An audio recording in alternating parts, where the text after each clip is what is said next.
Bonjour à tous et bienvenue dans cette nouvelle capsule de Rivarol. Dans la continuité des petits secrets d'histoire de Michel Fromentou, je vais avoir le plaisir aujourd'hui de vous lire à nouveau un article sur notre grand roi de France, Saint-Louis, extrait du Rivarol numéro 3468 du 21 avril 2021, article donc en page 9, article qui s'intitule « Saint-Louis, roi de France, venez à notre secours ». Nous avons vu le saint roi Louis revenir assez mécontent de la croisade en 1254. Il y avait connu les douleurs de la captivité et n'avait pu s'emparer de Jérusalem. Mais il brûlait toujours d'offrir sa vie par amour pour notre Seigneur Jésus-Christ. Et, désormais, l'idée de repartir pour l'Orient ne le quitterait plus. Ce qui ne l'empêchait pas de mener une œuvre réformatrice sur tous les plans, économique, judiciaire, artistique, culturel. Dès son retour, alors qu'il traversait la Provence de son épouse Marguerite, il réglementa le droit féodal par l'ordonnance de Beaucaire, qui contenait en germe les États provinciaux, multipliait les appels à la justice royale et faisait entrer des hommes de loi dans ses conseils. Nul n'a oublié, me semble-t-il, l'image du roi rendant la justice sous un chêne à Vincennes. Il y disait le droit en toute équité, au risque de mécontenter les plaignants. À son fils Philippe, qui devait lui succéder, il laissa pour enseignement, je cite, « Aime le bien en autrui et hais le mal. Ne souffre pas que l'on dise devant toi des paroles qui puissent tirer les gens à pécher. N'écoute pas volontiers dire du mal d'autrui. S'il advient que quelque querelle qui soit mue entre riches et pauvres vienne devant toi, soutiens plus le pauvre que le riche, et quand tu entendras la vérité, ainsi fais leur droit.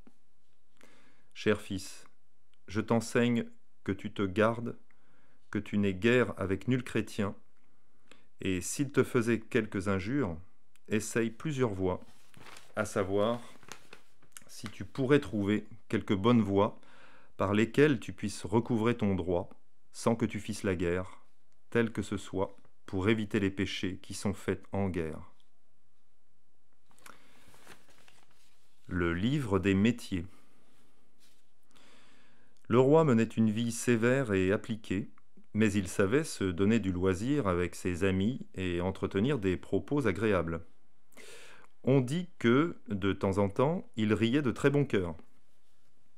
Louis IX fut aussi l'auteur de la plus ancienne charte de l'industrie française et de ses règlements, le Livre des métiers, qu'il fit rédiger en 1268 par le prévôt des marchands de Paris, Étienne Boileau. Cela fut rendu possible parce que la France avait alors une monnaie saine. Le pays prospérait et les revenus de l'État, sans excès d'impôts, augmentaient par le jeu naturel de la prospérité. Il faut dire aussi que Louis IX, assisté d'un conseil peu nombreux, n'eut jamais de Premier ministre. Le rayonnement de son action personnelle suffisait. Avec cela, il trouvait encore le temps de visiter et de soulager les pauvres, et quand il rencontrait un lépreux, il lui baisait la main. Arbitre de l'Europe. Son autorité s'étendait hors des frontières. Le roi Henri III d'Angleterre, encore un Plantagenet, en querelle avec ses barons, convint avec eux de prendre le roi de France pour arbitre dans la cathédrale d'Amiens.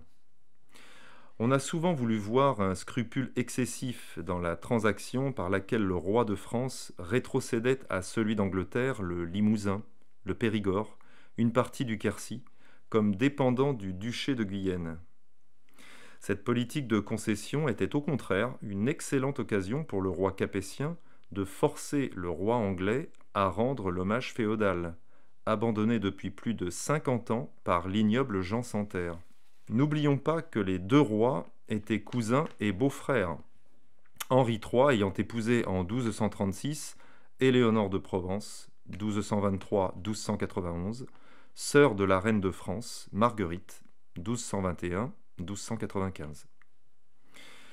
Porter remède à l'ignorance. Louis IX encouragea aussi et développa l'enseignement, aimant les livres et désireux de les rendre accessibles. Robert de Sorbon, 1201-1274, l'illustre fondateur de notre université parisienne, fut son chapelain. Saint Albert le Grand, 1200-1280, évêque de Ratisbonne, et saint Thomas d'Aquin, 1225-1274, auteur de la Somme théologique, comptèrent parmi ses intimes. Comme les corporations ouvrières, l'enseignement jouissait d'une autonomie qu'il savait au besoin jalousement défendre. Les frais de l'enseignement provenaient des fondations royales, seigneuriales et ecclésiastiques. La vie des écoliers était animée et bruyante, mais souvent précaire. La carrière des belles lettres tentait les ambitions, puisqu'elle donnait le moyen de franchir toutes les hiérarchies. Pour affirmer plus encore l'indépendance de l'université, le recteur n'était pas nommé par les ministres royaux, mais élu par les dignitaires de l'université eux-mêmes. Il exerçait non seulement un pouvoir administratif, mais encore une autorité judiciaire complète.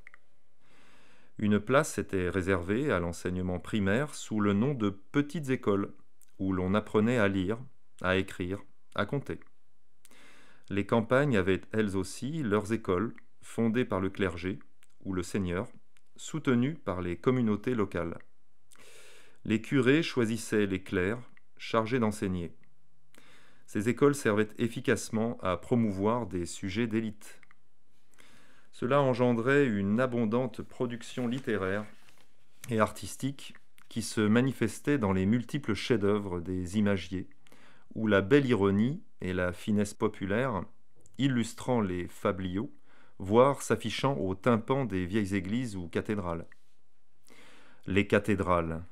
Ce fut sous le règne du roi Saint-Louis, en 1245, que fut achevé le gros œuvre de Notre-Dame de Paris, 6 ans après qu'il eut accueilli la couronne d'épines qu'il transporta dans un autre joyau de lumière qu'il avait fait bâtir en 2 années, la Sainte-Chapelle. Notre-Dame avait été construite avec patience et tendresse par le peuple, que guidaient souvent de simples maîtres ouvriers, qui avaient à la fois le génie des calculs mathématiques et des lignes sublimes. Cette immense fusée de pierre se dressait dans le ciel comme un immortel témoin de la foi, de la culture et de l'intelligence, de la truculente fantaisie et de la sublime extase de la société d'alors. La 8e croisade. Dès le 25 mars 1267, en la fête de l'Annonciation de la Sainte Vierge Marie, le roi annonça devant une assemblée de barons et d'évêques sa volonté de reprendre la croix pour une 8e croisade. En juin, il avait armé chevalier son fils Philippe, 25 ans, devenu son héritier du fait de la mort du fils aîné du roi, Louis, 1244-1260. En 1269, le roi visita plusieurs régions de son royaume, désireux de tout laisser bien en ordre. Pour le gouvernement, en son absence, il eût pu désigner régente la reine Marguerite de Provence, mais il la savait trop avide de gouverner et trop portée à vouloir se venger de Charles Ier, 1227-1285, duc d'Anjou, roi de Sicile, frère du roi, donc son double beau-frère qui avait reçu la Provence par son mariage avec Béatrice de Provence, 1234-1267. En confiant la régence à Mathieu de Vendôme, abbé de Saint-Denis, et à Simon de Clermont-Nel, il s'épargnait bien des soucis. Toutefois, le projet royal était loin de réaliser l'unanimité parmi les chevaliers. Le roi passa outre et annonça que l'on effectuerait un mouvement tournant par Tunis. De là, pensait le roi, on attaquerait l'Égypte par terre et par mer, et l'on pourrait peut-être reprendre Jérusalem. Charles d'Anjou, roi de Sicile, n'offrait-il pas avec cette île une base d'opération plus proche et plus sûre que Chypre, 20 ans plus tôt? Les dominicains n'avaient-ils pas laissé entendre que l'émir hafside Muhammad al-Mustansir, le sultan ou le bey de Tunis, était favorable au christianisme? Tout devait donc bien se dérouler. Le 14 mars 1270, Louis leva l'oriflamme à Saint-Denis, puis alla prier pieds nus à la Sainte-Chapelle et à Notre-Dame de Paris. Au château de Vincennes, il embrassa Marguerite et ses plus jeunes enfants en pleurs. Pierre, 1251-1383, né en Palestine, futur comte d'Alençon. Blanche, 1253-1320, née en Palestine, qui épouserait plus tard l'héritier du royaume de Castille. Marguerite, 1254-1272, future duchesse de Brabant. Robert, 1257-1317, futur comte de Clermont, fondateur de la maison capétienne de Bourbon. Agnès, 1260-1325, future duchesse de Bourgogne. En juin, après s'être arrêté dans chaque basilique, voici comme 22 ans plus tôt, l'armée à Aigues-Mortes, où les nefs arrivaient lentement. Toutefois, l'on n'appareilla que le 2 juillet, car la tempête fit perdre beaucoup de temps, sans compter les désaccords entre les différents équipages. Depuis la mort en 1268 du pape Clément IV, Guy Foulques, la chrétienté n'avait plus de chef, raison de plus pour demander ardemment le secours de Dieu. Sur un lit de cendres. Le 15 juillet, on aperçut Tunis. Chose curieuse, aucun défenseur sur le rivage. On accosta le 18. Pas un point d'eau sous une canicule effarante.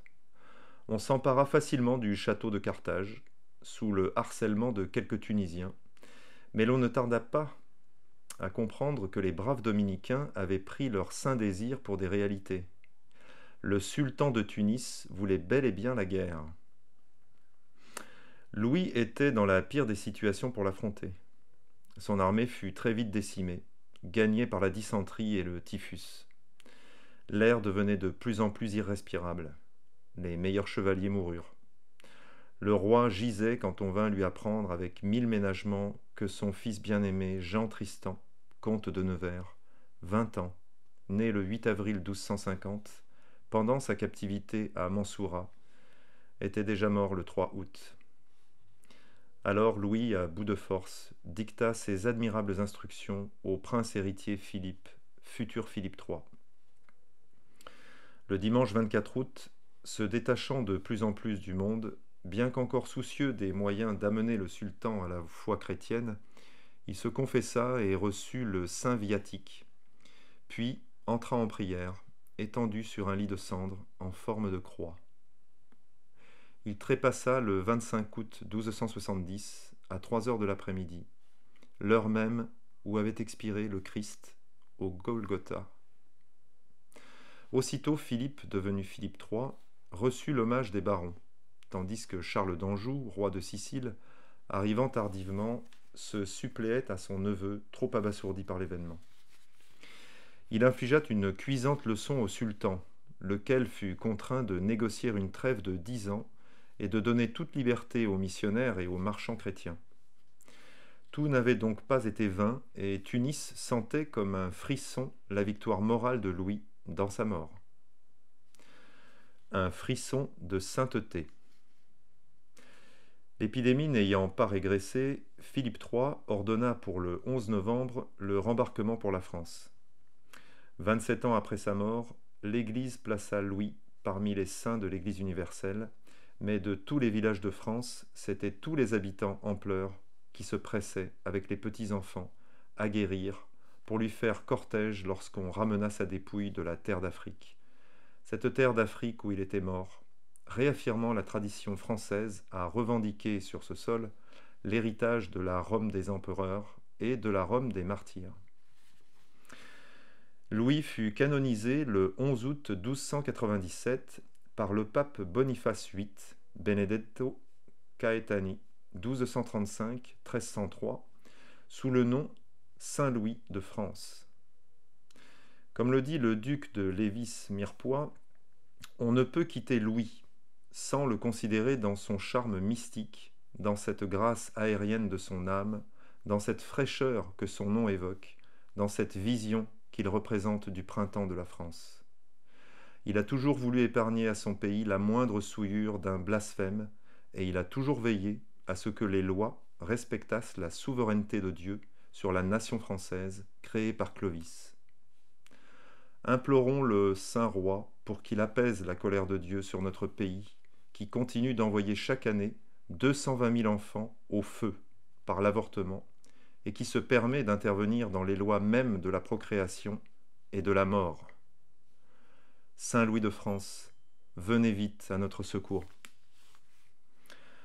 Un article émouvant de Michel Fromentou, extrait du Rivarol numéro 3468 du 21 avril 2021.